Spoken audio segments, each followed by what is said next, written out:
because my challenge for many, many years has not been what do you want for Christmas, but what are you going to give for Christmas? And that's what makes me very unique. And when we switch that philosophy about what we're going to give, not what we're going to get, and we live our life that way every day from abundance and gratitude, it'll change your world. Welcome to another episode of Relentlessly Resilient, presented by Minky Couture, a weekly podcast where people share real-life experiences and the tools they've developed to move forward and live their best lives. I'm Michelle Scharf, and today our co-host Jennie Taylor is unfortunately unable to be with us. However, we do want to have a special shout out to Minky Couture, our sponsor. It's the perfect time of year to get a luxurious, warm, cuddly Minky Couture. And you know what I want to point out here? This is producer Kellyanne interrupting here because I'm so excited. They've had such good deals for the Minkies right now as we go into the holidays.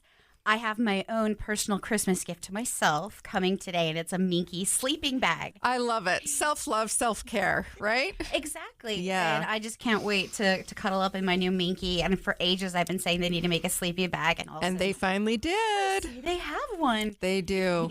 So go get yours, get those for others, get that gift for yourself if you want. There are 6 stores located across the Wasatch Front or minkycouture.com. Today we have a very special guest. I'm so excited to finally get this interview with Coz Green, who wrote a book called Through Santa Eyes. And today we have Santa Coz. Well, you told me we might get pictures, so I thought I better come in all my glory. And we will. We will definitely get some pictures right outside the studio That's awesome. And inside as well. That's awesome. I'm so excited to have you here. I saw this book come out last year, and I didn't read it last year, but I was really excited to start this journey. And I'm so sad that I waited an entire year. Why are you so sad? I'm sad that I waited an entire year because the book is full of messages that resonate so fully with not only my heart, but the whole reason I do this podcast. Throughout the book, you give stories about your experiences as Santa Claus and the lives that you touch and the experiences that you were able to be a part of. But in each of those stories, there's a little tiny seed of what it means to be resilient and what it means to truly love. And it's truly an inspiring book. Oh, thank you, And it's dear. a book for everyone. My producer, Kellyanne, was asking me, is this a children's book or is it an adult book? And I said, this is a book for everybody. Well, we know that USA Today is written on a 5th grade reading level, and Wall Street Journal is written on a 7th grade reading level. So I figure I wrote this probably on about a 5th to 7th grade reading level, so it's for everybody. It's really for everybody. And as we were talking about in the pre-show, I wrote this as an airplane book. Yeah. Meaning, if you can read a book in an hour and a half or so, you'll probably finish it. But if you're like me and most people, you got 9 books that you're about 2 chapters in and you never finish them. Right. This book is something you can read and finish. Yeah, you can read and finish it. But every story builds on the story before it, I feel like. And I just love the journey that it takes you personally on. Thank you. And so I was so excited to meet with you today because you get to the end of the book and you're so caught up in the magic. I'm like, wait a minute, what is real and what is not? Are these stories real? And you were telling me, yes, they're true stories. Other than my exchange with Santa, who I fictionalize in the book so we can have dialogue, just to add a little extra dimension to the story. But when I wrote this book, I had been Santa 23 years. So this is real. I started in 1999 when I got the call to be the big guy and help out. And what's funny is when I talk about becoming Santa, I really believe that when you really play a part, and I learned this in acting, but when you really play a part, you become your character. And I've got a good friend, and he talks about what he does as he's a Santa portrayal artist. And I've never gone that far to say that's what I do, but it's definitely, you become the character. It's who you are. And what is so fun, can I tell you this? I heard it in the stories. What's that? I heard you really becoming Santa Claus. You really do. Yeah. And what was so the Audible cool, version is even better than book reading just because you can hear the energy and excitement in your experience of this book. Well, I'll tell you, when we recorded the Audible I have a studio in my house, and I could have just done everything. And just because I can doesn't mean I should. So I went into a studio, let an engineer record me and everything. And I was looking through the glass a couple of times, and I'm bawling. I mean, I have to pause and bawl. I'm just crying at a couple of the stories, and he's crying. And anyway, when I went back and edited it, I mean, it's an emotional experience, the Audible, because you can hear me, and I don't edit out where I get choked up. Mm-hmm. I mean, my voice doesn't break, and it doesn't make it difficult to listen to. But you can tell when there's certain parts of the story that really do affect my heart. You can tell when it hits a chord in your heart, and you can also tell when it raises your excitement, or that just the abundance of joy in the experience that you had. You can hear it. Well, the Audible is definitely a labor of love, and I took a little extra time to add the other voice actors in there, and then the music, and there's a few places, I didn't want to overdo it, but there's a few places there's sound effects, like when the police knock on the door, you actually hear the cops at the door, and when the woman opens the music box and it plays You Are My Sunshine, I actually have a music box that's playing You Are My Sunshine, and it really is a fun interactive experience. And so then the Audible actually incorporates chapter 15, which is not in the book, but which is an addition to this. So you go online and read and download chapter 15.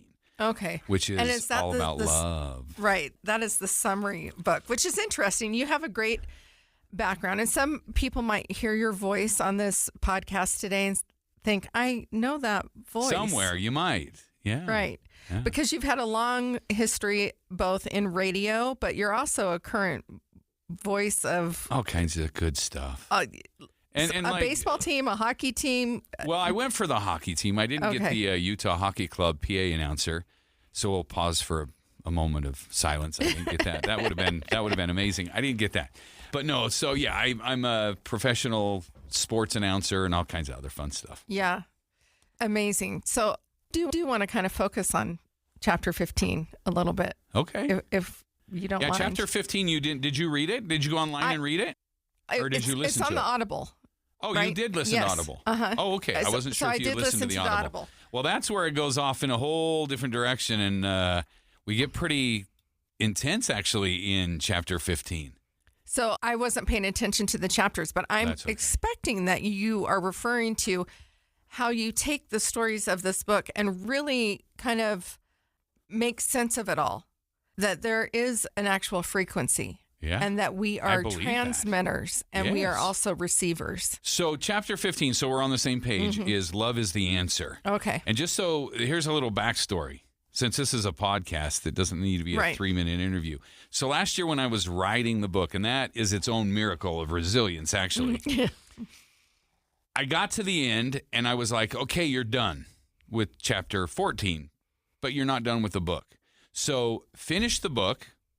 Because I only had a couple of days before it needed to go to the printer, by the way. That's why it's such a miraculous story. And so that's why chapter 15 in the book says go to the website and download it there and pick up from there. So when I wrote the book and we got all, with the first month, we had, 98,000 of these printed.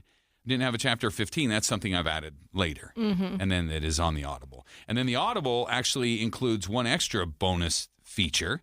And that is Brian Tracy, who's one of the best-selling speakers and authors in the world. He and I started working together in my 20s, and I used to do his programs all over the world. And so he read my book, and we have a discussion about being elfish in business. And so we take the Be More Elfish principle and then do a whole – I edit me out because he's so good that we just let him go for an hour talking about being elfish in business really is the key to success in life. Right. But he puts a business twist to it. So pretty proud of the Audible. It came out 2 Thursdays ago, #1, new release in 3 categories. It's doing great. That's so amazing. It's so amazing. So at that end of the book, you talk about the frequency of love, but that's actually how you begin the book as well. So that's fictitious. That's the part that's fictitious is in chapter 2, when I walk back into the bedroom after getting the call, he gives me a gift. Santa gives me a gift. And as I explain in the introduction to the book, Letter to You, chapter 2 is fictitious in that I had to be able to understand where we were going with all this. So that's how I set it up is I walk back into the room after getting the call from Santa. The Santa then writes me a letter. That's all fictitious. Right. But just so we don't think you've completely lost your mind. Lost my mind. I hear voices. They're not they're not my own in my head. So at that time, that's 24 years in retrospect. I'm pretty harsh with myself. Mm-hmm. I mean, I'm like, hey, you're in your situation that you're in because of your own doing. You were selfish. You're just reaping the consequences of stupid decisions. And so that's why the future self could say those things. And so I do it in the Santa character. And then on the Audible, some people might know this voice. The great Von Kaufman is Santa on the Audible. So I'm grateful that he collaborated with me. And anyway, we're just proud of the Audible and all the great things it's doing. And it's just a lot of fun to listen to. So I do want to talk about that, though, the frequency of love. So what you were talking about being fictitious is that you get when I get the tuning fork, that's fictitious. Because I didn't learn about frequency really until a couple of years ago. Oh. And once I understood the concept of frequency, and I battled with myself to even introduce it in the book, but I think it's such a powerful thing because I understood as I was that character, and I would go into homes or with the Children's Miracle Network or the various stories that are in the book, there was a frequency. I just couldn't put a label to it. And I was missing, at that time in my life, the frequency of love.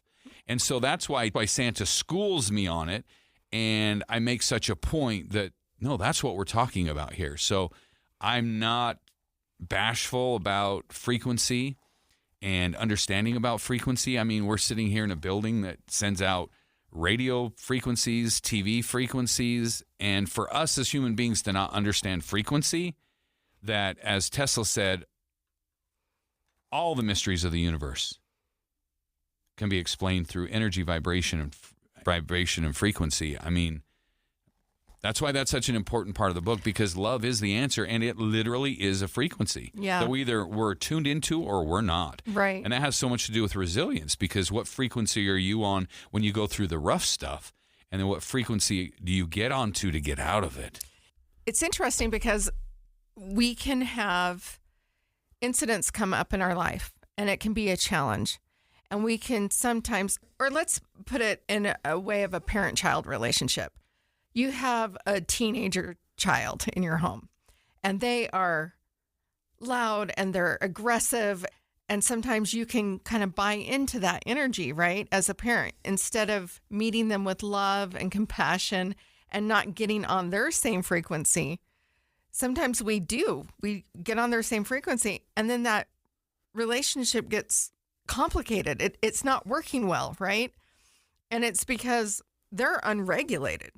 They're in this experience of energy or whatever they're dealing with.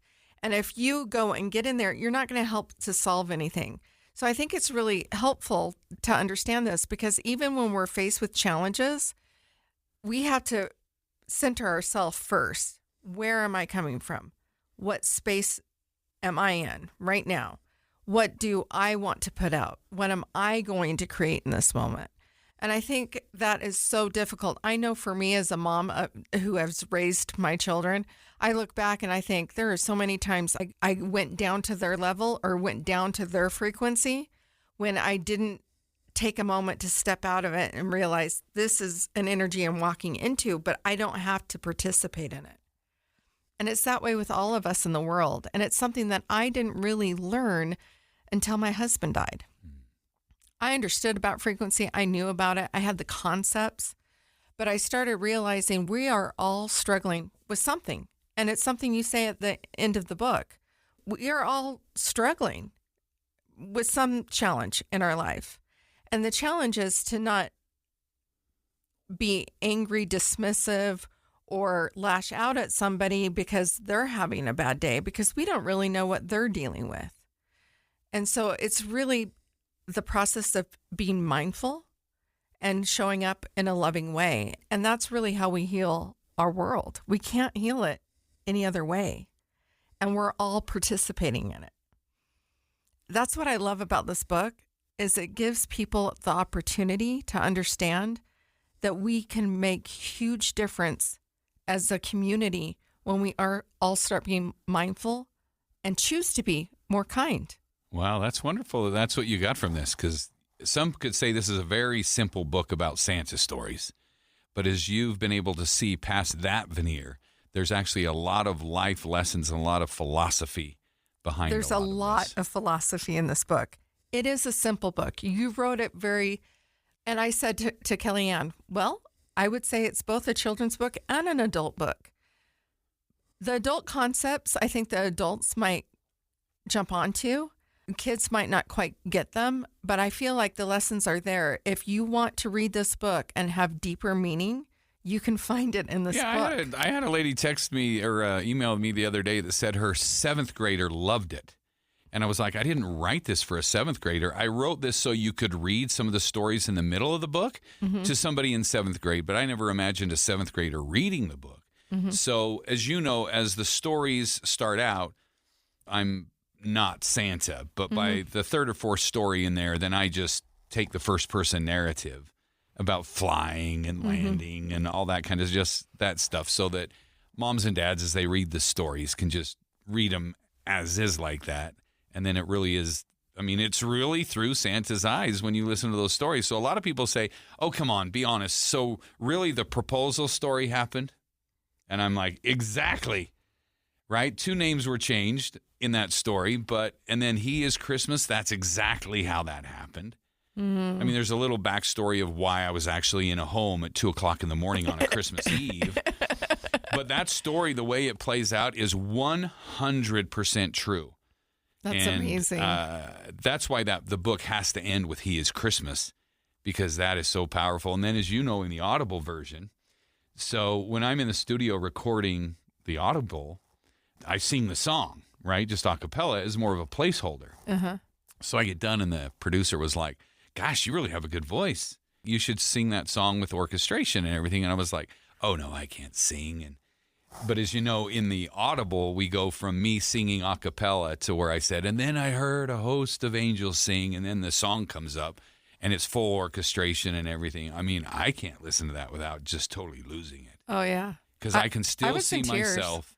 That house was probably the size of this studio, hardwood floor. They had nothing. Had I not showed up at 2:00 in the morning, that family would have had nothing for Christmas. And so when that little girl brings baby Jesus over to me and puts him in my hand and clutches my hand tight and says, Santa, he is Christmas. I mean, I still can't think of that experience without just being so emotionally touched. It was so powerful. It changed my life. Yeah. And so every one of those stories, I think, have underlying messages that can truly teach love in homes and families. Yeah. Because that really is the answer. I wasn't just being cute when I said in chapter 15, love is the answer. And as you know, because you've listened to the Audible then, I start out chapter 15. Okay, it's all, for those listening right now, chapter 15 is kind of a summation. I leave the Christmas Santa stories behind, and I'm just kind of waxing philosophical to close the book, that love really is the answer. That's the lesson I've learned in 25 years. And we start with the Christmas truce of 1914, and we talk about those English and American troops squared off against the German troops there in World War I on the Western Front, and they unofficially called a truce. It wasn't leadership that did that. They did that. Yeah. And they called a truce right there on the Western Front of World War I. And on Christmas Eve and Christmas Day, they played soccer, they shared food, they shared stories.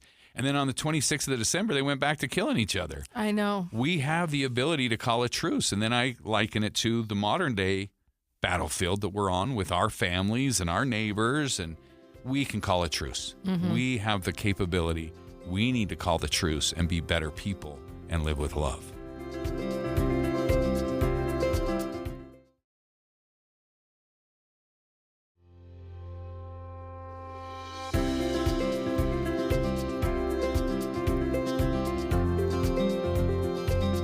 I agree. Because it's so easy to, I mean, I see a million memes every day that are hilarious. I would love to post on social media.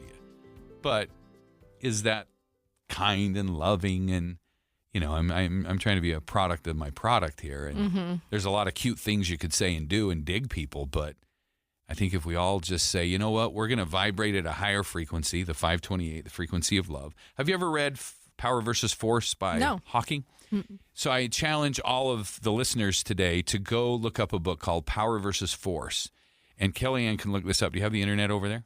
You could look this up and just look up under Google Map of Consciousness. And what he does is he's been able to identify the frequencies actually from 0 to enlightenment's 1,000. And if you look there, love is in the 500s. Mm-hmm. What's interesting, if you look at the bottom, you see anger, guilt, shame. Mm-hmm. Those are all below 200. Yeah. Now, this is... I am aware of that chart. Okay. So that's where that comes from, is Power versus Force by Hawking. I did not know it came from that book. But here's my contention, that most of the world, I've never seen this, in terms of research, but I believe most of the world lives at about 200 or below in their frequency. So Kellyanne, looking at that chart, give us what are those bottom emotions or energies that are below 200? So under 200, you have pride, anger, desire, fear, grief, apathy, guilt, and shame. And I believe that's where most of society lives. Even in the most abundant society ever known in the history of man, America today, most people never migrate above 200. That's why when I say frequency of 528 love, most people just, they don't experience that or go even higher towards enlightenment. So that's a little woo. I didn't subscribe to the woo, but now that I've learned the woo, I get it. I get it. I totally subscribe to it. I've been a student of self-awareness and self-discovery for 30 years. And it's a process. And it's not always a process filled with, like, you have to be honest. And sometimes honesty kind of hurts. So just like when you were talking about your more arrived self was able to look back and say, look, you're not operating out of love. You had to come to that somehow, right? You had to get honest with yourself. You had to be able to see that.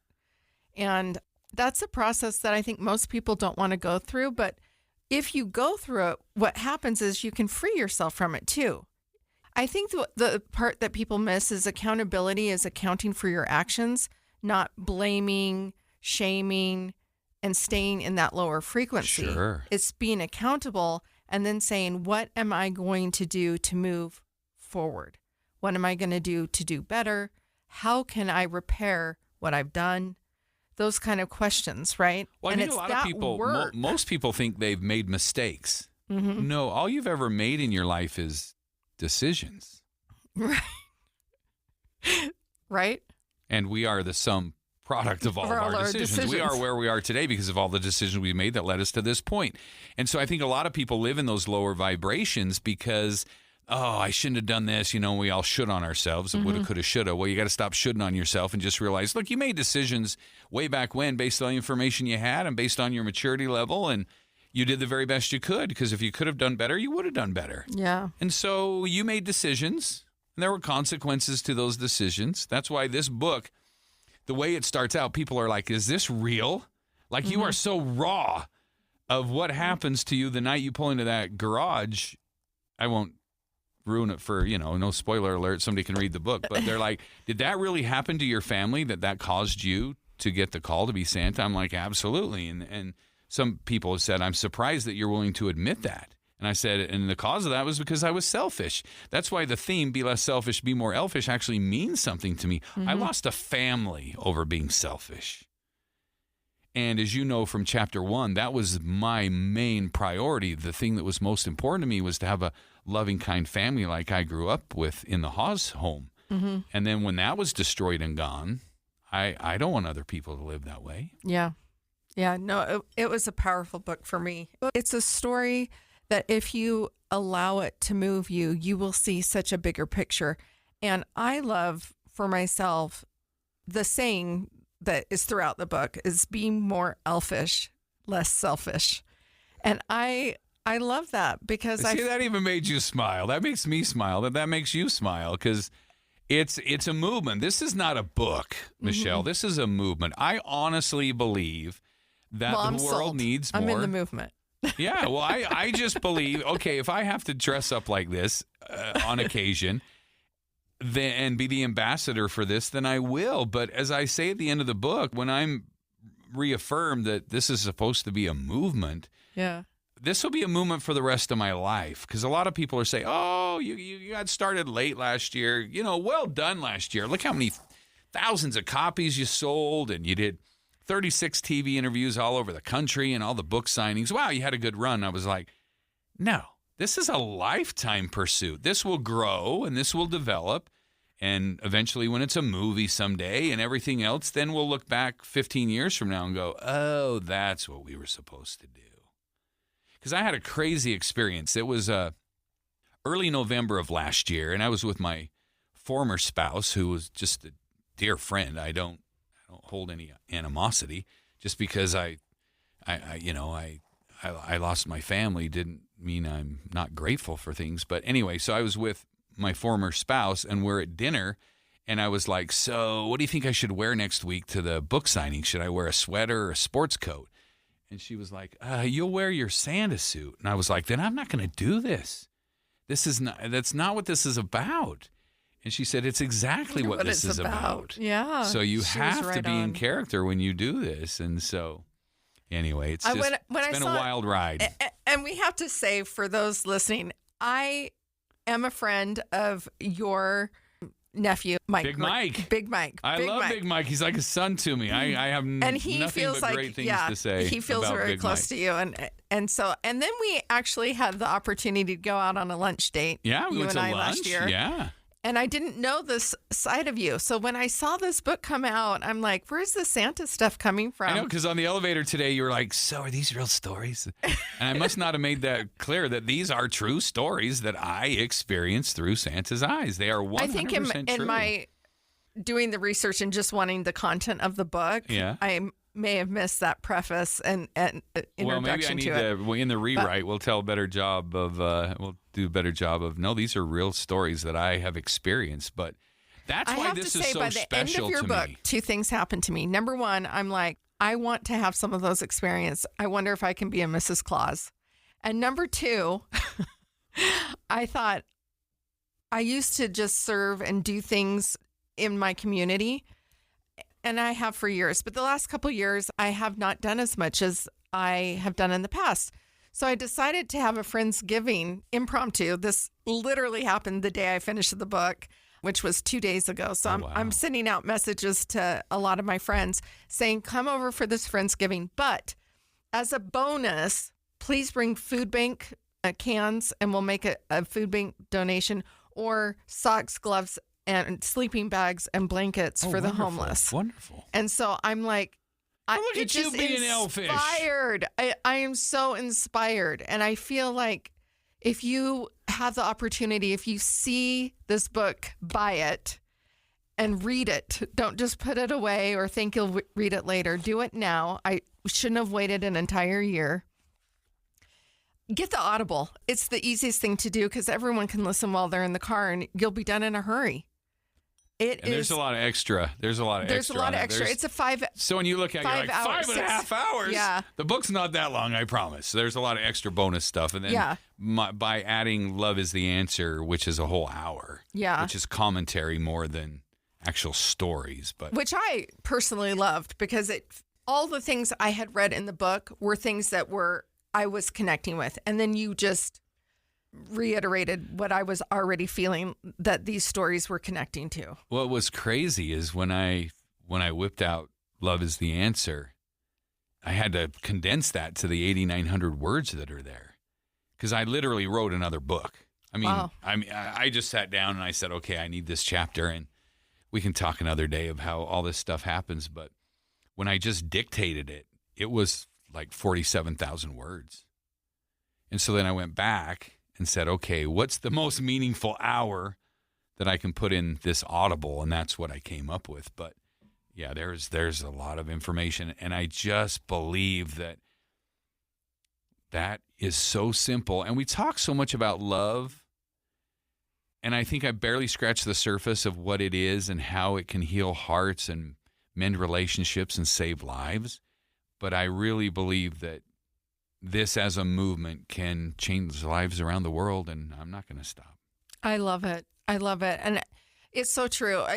When we first started this podcast 4 years ago, I was saying, it's really interesting because my mother used to always say, we'd ask her all the time, Mom, she was the most giving. She just was a giver. And we'd say, Mom, what can we give you for Christmas? And she said, I want peace on earth, which of course is unattainable for a child to be able to give to their parent. Oh, I don't know. Some children could create some great peace. In the home. Yes. But as I thought about that over the years, and I always thought, I don't know exactly what she was thinking when that was her answer, but I thought about it and I thought, I think we all want peace on earth. Yes. We all do. And it made me start realizing, where am I not experiencing peace in my own life and in my own relationships? And it makes me yearn for that. And it's also difficult because there's some relationships that we can't heal because the other person's not there yet. They're unwilling.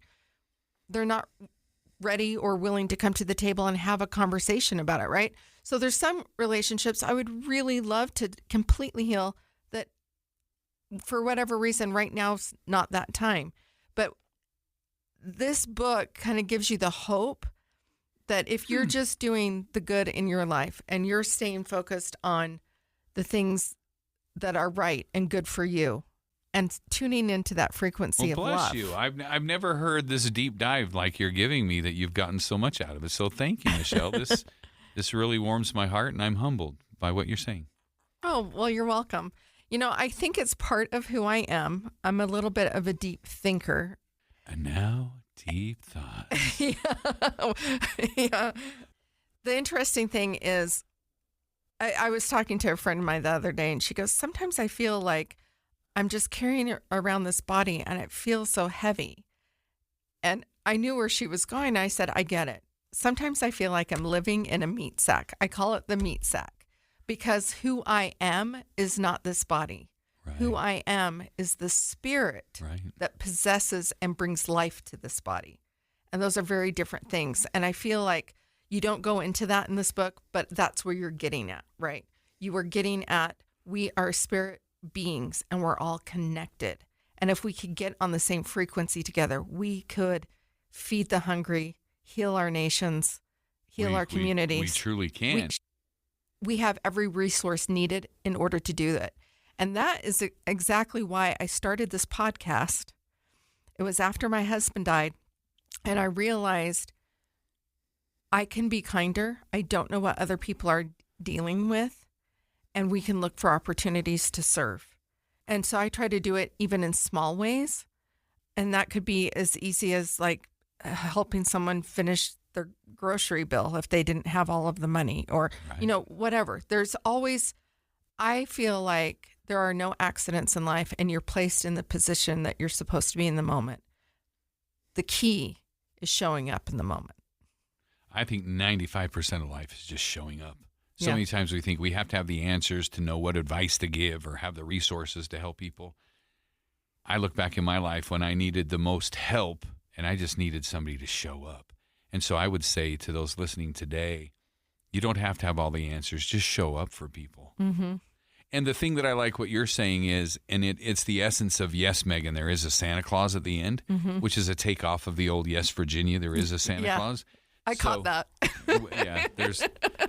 I'm not so original. Anyway, so when I teach Megan in the book that yes, there is a Santa Claus, I really believe that. That when people are like, oh, there is no Santa Claus. Well, there is a Santa Claus. That was the part of the book that I was like, can I be a Santa? We all can be Santa Claus. Yeah. Our moms, our dads, our grandmas, our grandpas, our teachers, preachers, even people we don't know we can all be Santa Claus, because Santa Claus is a spirit. Santa Claus is a vibration. Santa Claus is a frequency. But I try to teach some fundamental lessons in there. So prior to He is Christmas, there was a story, well, actually right before the proposal, called Quiet Giving. And that's a true story. It happened during COVID, and it was outside at a fire pit. It all happened that way. And this family is the most giving, kind family I think I've ever met. And you would never read anything about them in the newspaper. You'd never see them on TV, because what they do is quietly give. And in a world of fake book and social media, you know, when someone feeds the hungry or visits the imprisoned or does some kind act of service, they're the first one to take a picture and say, look at me, look at me, look at me. So part of what Santa's Eyes teaches as well is do it quietly, do it anonymously. We can change the world, but no one needs to know about it. Yeah. And so that's why I struggled with this, because I actually thought of just doing it under a pseudonym and not knowing and not letting anybody know. But I feel like here's the challenge, and I can see what you're saying about the fake book and the social media world, where people are like, "Look at what I did" or whatever. But sometimes sharing those things are helpful because it gives other people permission to show up too. Sure. Well, and I think there's a way to do it. Yes. There's the intention behind it. Yeah, I think it's all about the intention. Instead of look at me, you know, let's do it for those that we serve. Because ironically, here you are sharing the stories, right? It's not on social media, but you're sharing your stories of really giving and showing up. But you had to share those in order to get the message. So that's what I'm learning. I'm learning because here's a little secret, Michelle. I suck at receiving. Yeah. I'm a giver. I am too. I'm a giver. And like the infinity symbol goes like this. And I realize that I have not enjoyed the fullness of happiness at certain times in my life when I did not receive. I'm a giver and I love giving, but as a giver, you also have to allow others to show up for you and be a receiver so that this works. Yeah. Because love is not one way. I have been learning that in big ways this last year. Big ways. So yeah, you're right. And here's the thing that I've learned.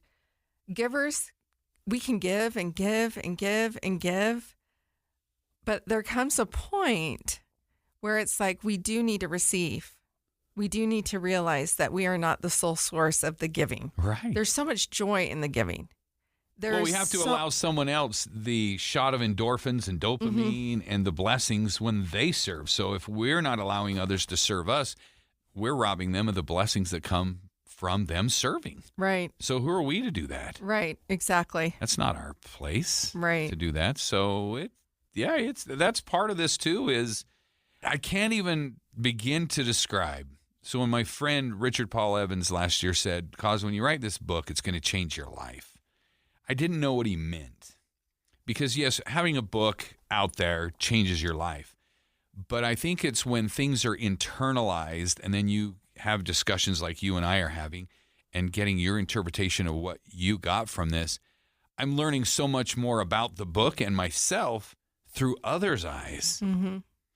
And, yeah, if you want to change your life, write a book that you're honest and vulnerable about, and you'll be surprised what happens in your world. Your world will change when you're that vulnerable.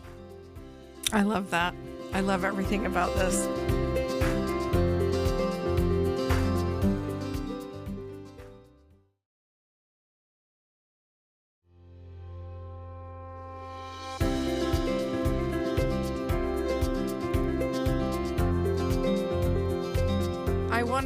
I'm going to pull this up really quick. I had sent you a text message and I said, Coz, this is so perfect for my show. There is a resilience circle and I sent it to you. Yes. Optimism. Be optimistic. Focus on your strength. This is in the book. You started to find your optimism when you started serving others. It changes in these stories. Attitude to life. Focus on what you can do. The things that you have control over, right? We spend a lot of time worrying about all the things that we have no control over. Our ability to control things ends at our fingertips. Yep. And the sooner we realize that, the better. The better off we are. Emotional awareness. Huge key. You can't serve others without being able to be emotionally attuned to where they are and what their needs are. In chapter 15, I love that you turned around. Do unto others as you would have them do unto you. To the platinum law? To the platinum law, which is... Let's talk about that for a second, because I think I lose people on that, to be honest with you, because I think there is a higher law. So the golden rule says, do unto others as you'd have others do to you. But whether it's professional sales or just a higher law in human relationships, it's the platinum law that says do unto others as they would have done to them. Yeah. Now we're truly walking a mile in their moccasins, as the Native Americans would say. That's when we're truly being elfish, is because, one, we have self-love and self-care. That's part of being elfish. But then we're doing what others need us to do based on where they're at. Yep. And I think so many people treat others the way they want to be treated when that's not necessarily going to connect with people. Right. And we don't need to get into the whole personalities types and all that. But if you just treat people the way you want to be treated, you'll connect with about 25% of the population. The key is to really understand who they are, what their motivations are, what their values are, and then love them the way they want to be and need to be loved. And that's something I have not mastered. Yeah. Ask anyone that knows me. They'll say, yeah, Coz, you're still working on that too. But it's a lifelong mission. It's a lifelong mission. First of all, you have to really learn to understand who you are. And that's a lifelong mission. You know what? And I don't think most people want to do that. Well, it's scary. It is scary. It is scary. Control of self, your response to circumstances. It's throughout the entire stories in the book. Finding a social support, your network of friends and family. The sense of humor, can laugh at life's frustrations. Self-belief, the confidence and have high self-esteem. And then the ability to problem solve and willing to be adaptable and flexible. Those are all principles of building resilience in ourselves. And these principles are throughout the entire book. To me, I see them in all of the stories. Wonderful. Thank you for pointing that out. It's really amazing. So, Santa Coz, what does resilience mean to you? Well, resilience to me is basically the ability to bounce back. I don't think it's what we go through, but how quickly we get out of it, right? Because you can go through difficult times. And have you ever followed Gabe Mater? Oh, yeah. Yeah, and how he talks about that, our addictions and the things that we're doing are not necessarily because we were traumatized, but the trauma we put ourselves through, right? So we can all have traumatizing events, but it's us that puts us through traumatizing experiences.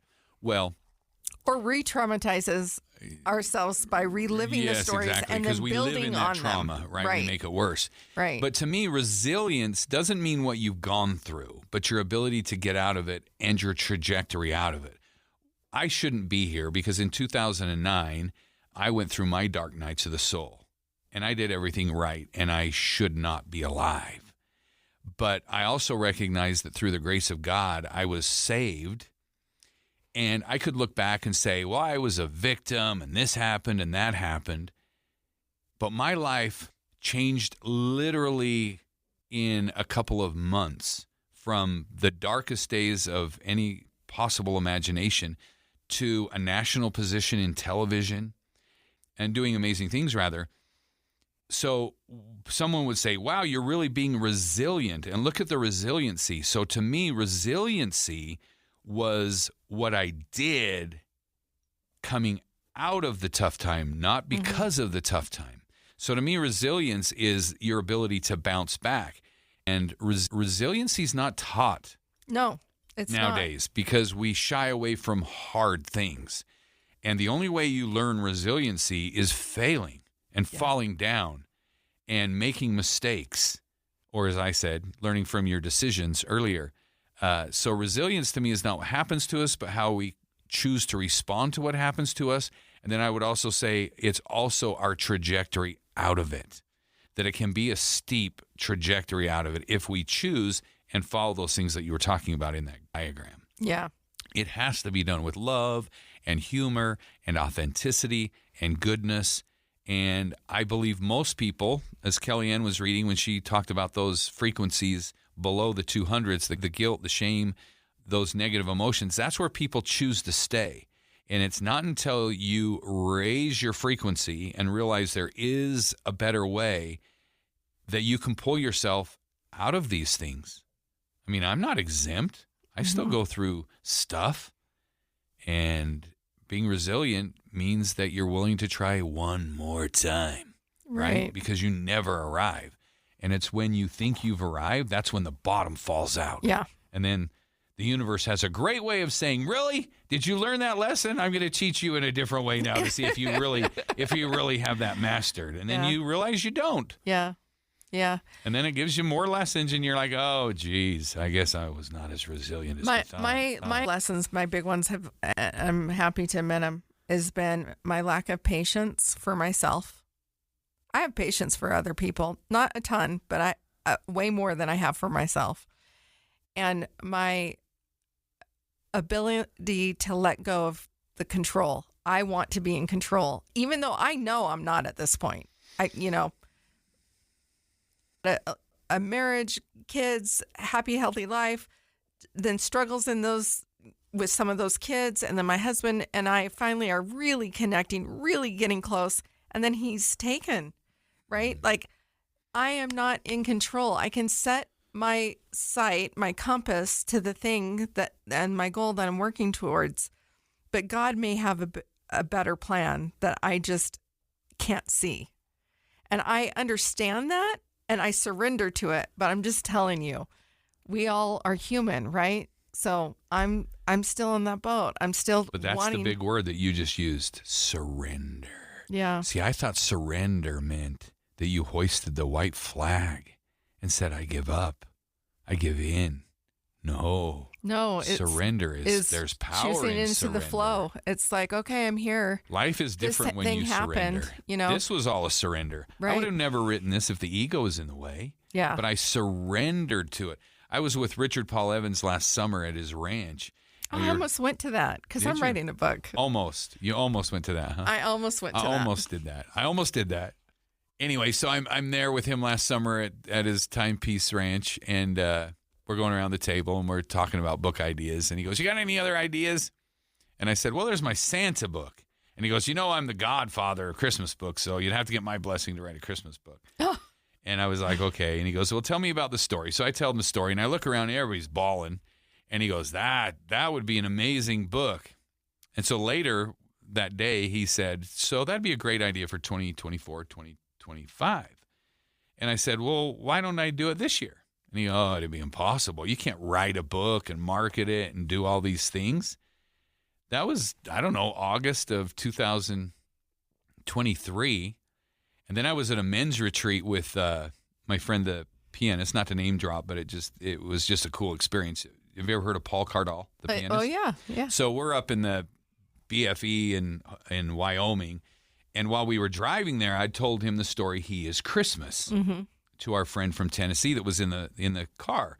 So it's the last night we're at this men's retreat. There's all these burly alpha men around a campfire. And Paul says to them, Coz has got a story he wants to tell you through Santa's eyes. But he didn't say anything about me. He just says, tell him that story that you told me. So I tell him He is Christmas. And I act it out and I actually go over to Paul and act like I'm putting baby Jesus in his hand. And I look around, and there's these men just bawling at the campfire. So we're walking back to the cabin, and he said, so when are you going to write that book? And I was like, you know what? You just inspired me. I'm going to do it. Now, this is like September of last year. Wow. I don't have a book. And he was like, oh, that'd be impossible. So I'm hearing this story, and I know you wrote this book last year and went out on a book tour, and I'm thinking, how did you... I didn't have this book in September. That is crazy. I know. Well, I'm talking about surrendering. So this is one of the greatest experiences of my life to teach me surrender. So I come home and I say to my little brother, my business partner in this venture, he's not my biological little brother. Mark Simpson is my partner because if you're going to have a book about Santa, where's it got to come from? North Pole Publishing. So he and I started North Pole Publishing. And I had written the first 3 chapters when I was with Rick. I'd gone up on an ATV to the top of the mountain and came back to the cabin and basically wrote the first 3 chapters. And then I let he and his wife read it, and his wife was like, well, where's the rest of it? And I was like, it's in there somewhere. And Mark said, we need to publish this. And I was like, okay, I don't know anything about that. And he says, well, you've got a lot of people who will help you and teach you, so let's do it. So this is the most amazing surrender story. All I have is the first 3 chapters-ish. Okay, and I know there's the rest of the story. So I said, well, we all know how my ADHD works. So let's come up with a book signing date and location. So we're just sitting there at the office, and Mark's daughter, Kylie, was like, well, how about Gardner Village? Oh, perfect. Let's pick a date on the calendar. Oh, the Thursday before Thanksgiving. Great. Let's do a book signing. Only problem is, for a book signing, Michelle, you probably should have a book. A book. Right.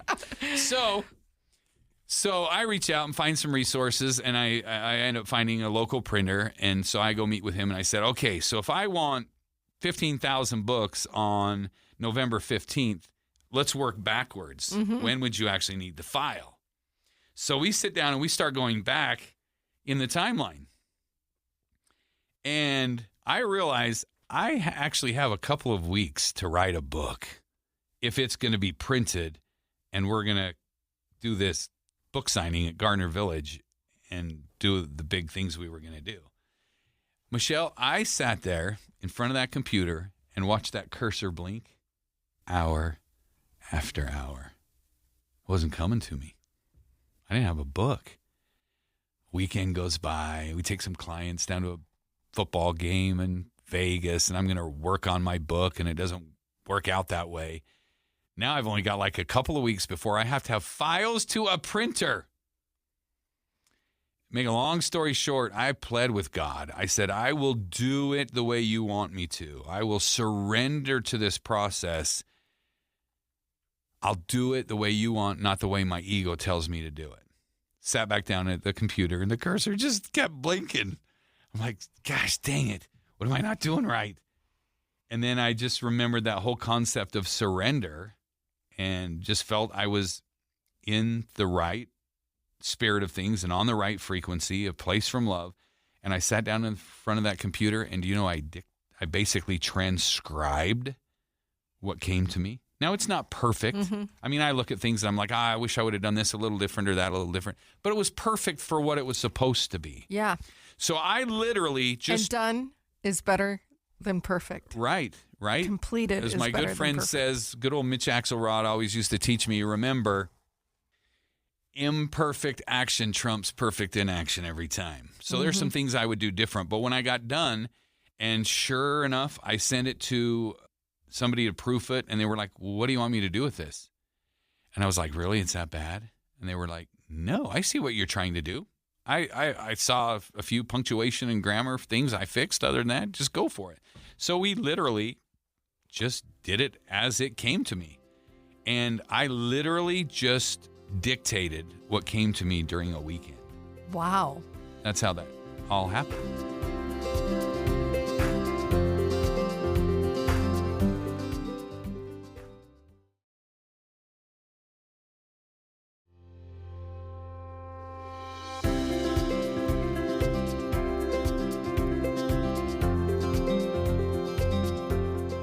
So anyway, if I were to rewrite it, and I'm sure in another edition I'll rewrite it, we'll do some things different.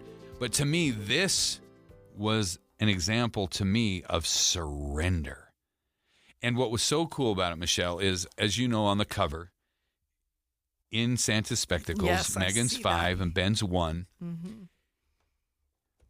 When I sat down to write this book, I'd always been taught you have to have an avatar of who you're writing the book for. So I wrote this book for my daughter. And I remember when they came off the press, sending the first 10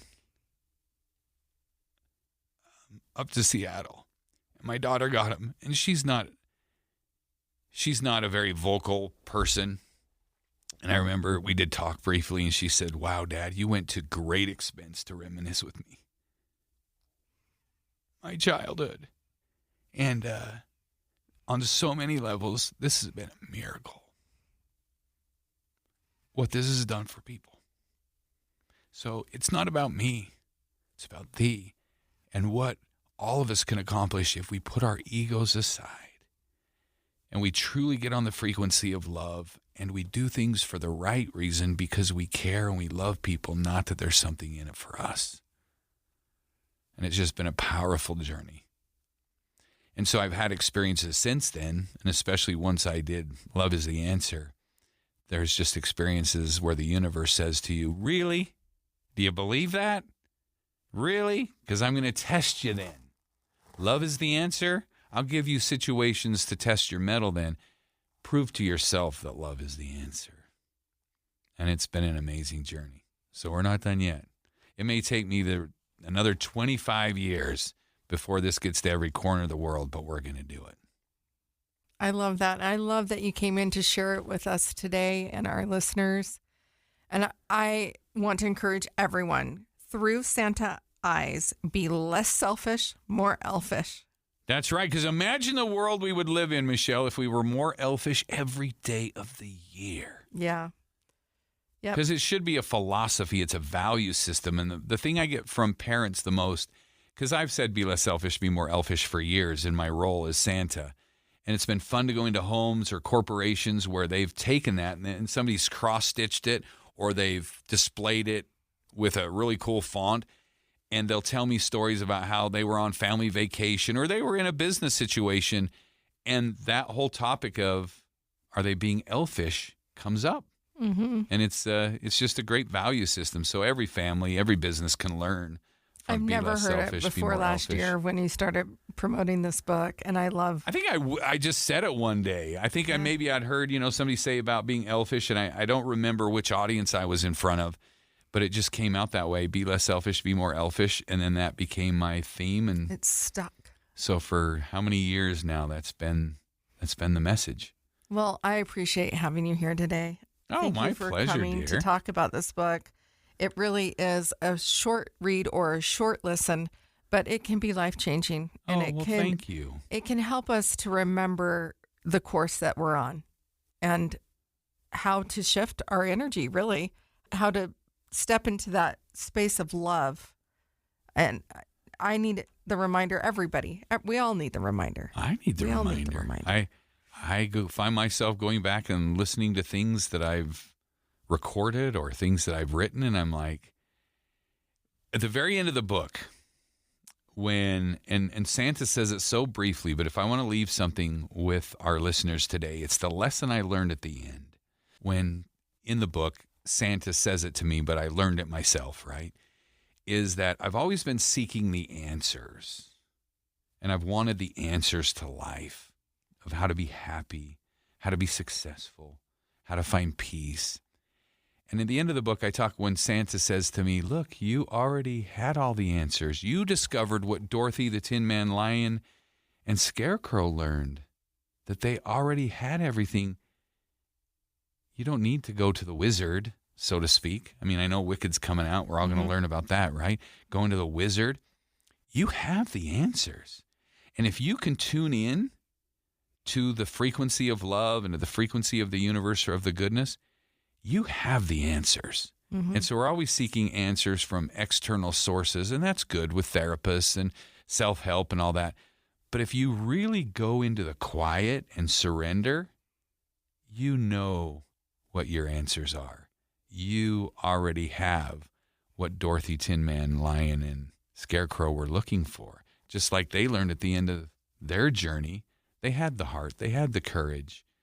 And you have what it takes to be happy and peaceful and successful in life if you'll just trust yourself. And I think that's a great lesson that comes at the end of this as well, that you have the answers. Mm-hmm. Yeah, it's a great book. It's a great book, but it's a great guide for life in this small little read. And imagine the world we would see if we saw the world as Santa sees the world. So I set it up that way in chapter 2 when I become Santa. Is we all know Santa the character, St. Nicholas, back from the early 4th century, was a real guy. So he really isn't a guy, but he's a philosophy. So what I'm saying is, whether you want to say it's Christ-like, if religion is your thing, or what I'm saying here about Santa, if we saw the world through the eyes that I witnessed all these things through, then the world's a beautiful place because you believe in others. You see the best in others. You expect the goodness, right? But if you see the world through different eyes, you will get that world. Yeah. Right? We don't see the world as it is. We only see the world as we are. So as we shift who we are and who we're seeking to become, we can see a completely different world. And so that's the underlying message, and I'm glad you got it in a very cryptic way, is you can see a beautiful, wonderful world and have the most amazing vision of relationships with people if you see it through the goodness of that lens. If you see it through those eyes. And most people get what they want or what they don't want in life because they're seeing it through jaded glasses and, the victim speak and low frequency instead of, you know what? Let's see it from a higher perspective. Yeah. I love it. Thank you so much. Thank You're you so welcome, much for Michelle. coming in Thanks for here. the invite. What do you think, Kellyanne? I love it. I'm going to go home and read this, right? I'm going to go home and read this. Or at least download it on Audible. Yeah. Now available. Probably Audible. It's quite a commute with me for the holidays. Go to Audible and get Through Santa's Eyes. Be less selfish, be more elfish. And Yes. I think they're offering it right now at 30% off, so do it Where is that? Nice. on Audible. On Audible, 30% off.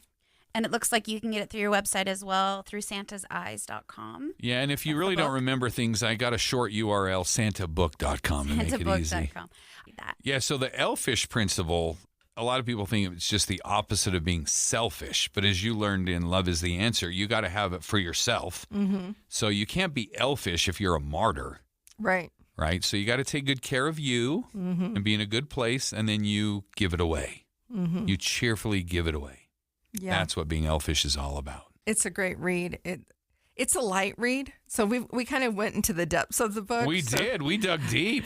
We went deep. Sorry, Got some layers. that is how I roll. But it is a light read, and if you just want to read some really great Christmas stories, You'll still get bit by the Christmas bug, I promise you. You for sure will be bit by the Christmas bug. It is funny. I don't usually decorate before Thanksgiving for Christmas, but this year I started reading this book, and I'm like, I'm going to pull out my trees right now. And so I just You were started. inspired. I was really inspired. It really touched my heart and soul. And I think that it's a hard time of year. Today we're recording on November 22nd. It's my husband's birthday. That's my late husband's Yes, birthday. happy birthday to him. And I think it's just, there's holidays, there's challenges with family members that are not cohesive, and it breaks my heart.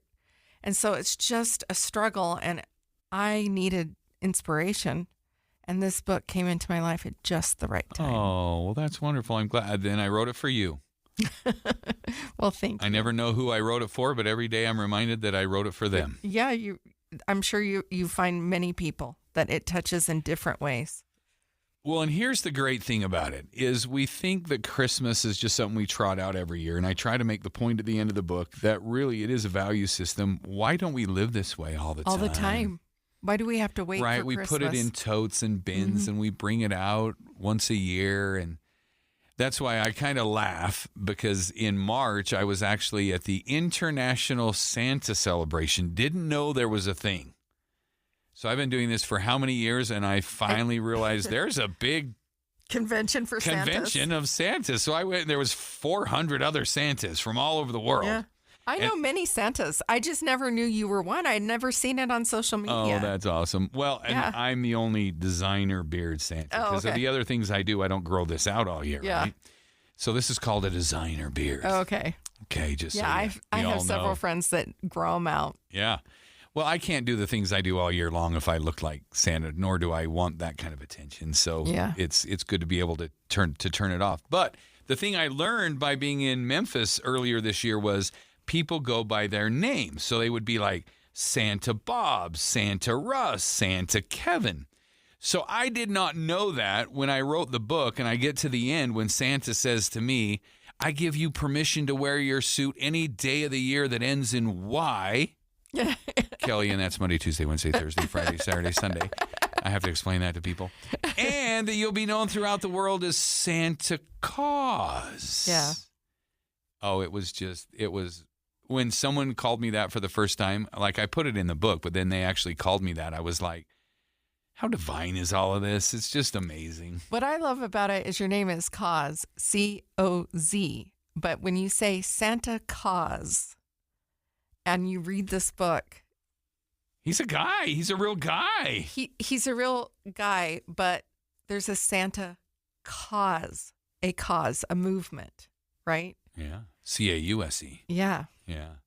And there's so many parallels. It's just fun to be a part of it, and we'll explore all the layers as life goes by. I'm sure I'll figure out what divinity was given to me over time, but it was certainly a gift to be able to transcribe this and just to be the ambassador and the mouthpiece for this in the world. Yeah. It's a sacred thing.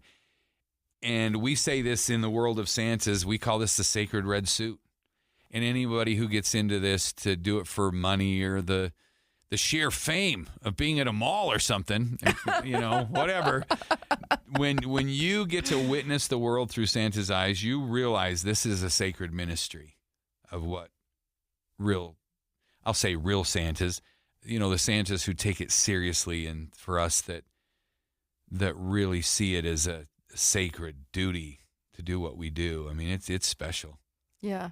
And I think it must be what only a few people experience, because if you could see when I'm in character the way children or dying people or miserable people or people looking for hope, when they look you in the eye and there's a connection and they don't know who you are, right? They just know you as the character of Santa. And there's a transfer of all that belief and the mystique and the hope in all that, and that's transferred to you, it'll change your life. Yeah, I can only imagine. We actually had a Santa come and visit us when my husband was dying, and our children and our grandchildren, who were very young at the time, 1 and 4. And somebody had sent over a Santa for us. And I'm sure that he must have known some background as to why he was being sent to this house. But it was nothing that I would have thought of, but it was a magical time. And I treasure those photos and those memories and those moments. Because you don't know who it was. I don't know. It doesn't matter who it was. It was Santa Claus. It was Santa. Yeah, I don't know who it was. So we all have that sacred duty to live like Santa. Maybe we can't give presents out. But as I teach, here's what makes me different. And Santas around the world are adopting this. In the very back of the book, I have a letter to Santas around the world. And so I get orders now from people all over the world that want the bracelet. Because my challenge for many, many years has not been what do you want for Christmas, but what are you going to give for Christmas? And that's what makes me very unique. And I got a little bit of blowback from authentic Santas saying, well, you have to ask kids what they want for Christmas. And I was like, no, I don't. And so I've always asked people what they're going to give for Christmas.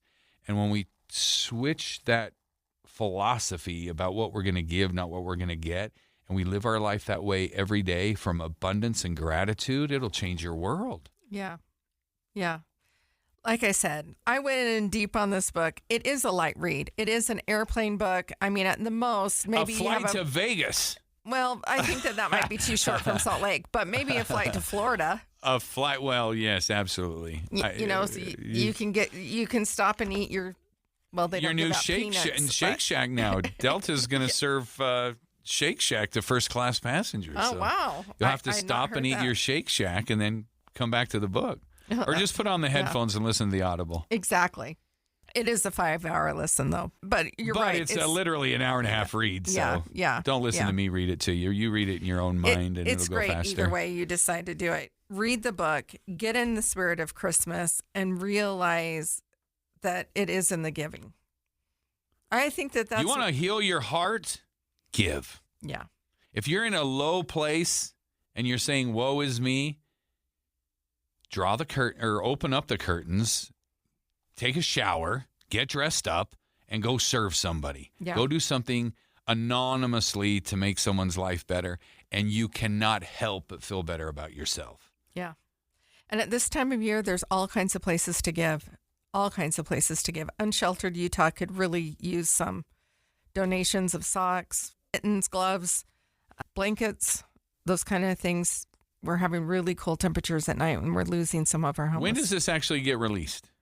If you're listening to this and it's still Christmas time and you want to do something amazing for somebody else and you're like, I want to do it anonymously, reach out to Michelle and she'll get a hold of me and I'll deliver. Some of these stories are not all about the commercial Santa.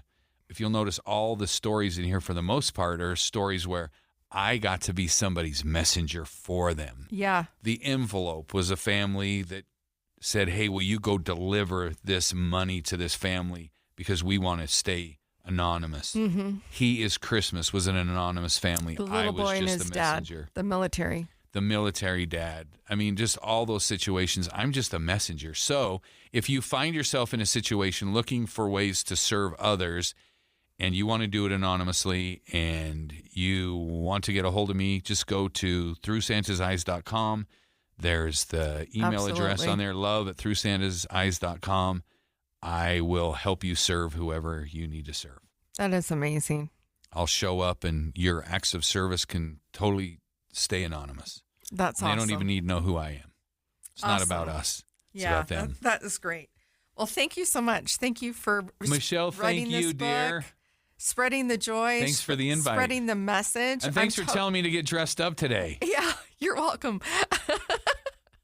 I said it was optional, but we will take pictures and have them on for our show, for our social media. That's awesome. Happy to do it.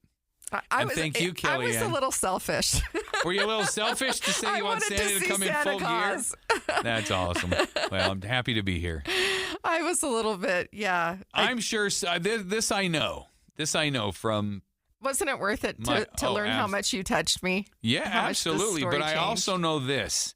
There will be someone between here and by the time I get home, there was also another reason I was dressed up today. I never know. Yeah. I never know. And that's what I would say to your listeners as well. You just never know what impact you're going to have on people if you just have your eyes open and your heart open and are on the right frequency to be there for people.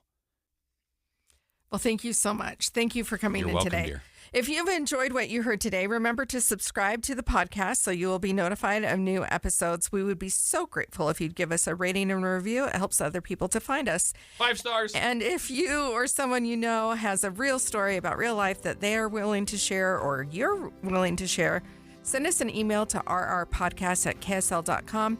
And you can also find us on Facebook at Relentlessly Resilient, on Instagram at Relentlessly Resilient Podcast. Both platforms have a Calendly link set up for a time to pitch your story for the show. Reach out. We'd love to have you. Remember, whatever you do today, remember to be kind. You have no idea the struggles others are dealing with in their lives. Have a great day. Santa, can we get a Merry Christmas to all and to all a good night? Merry Christmas and to all a good night.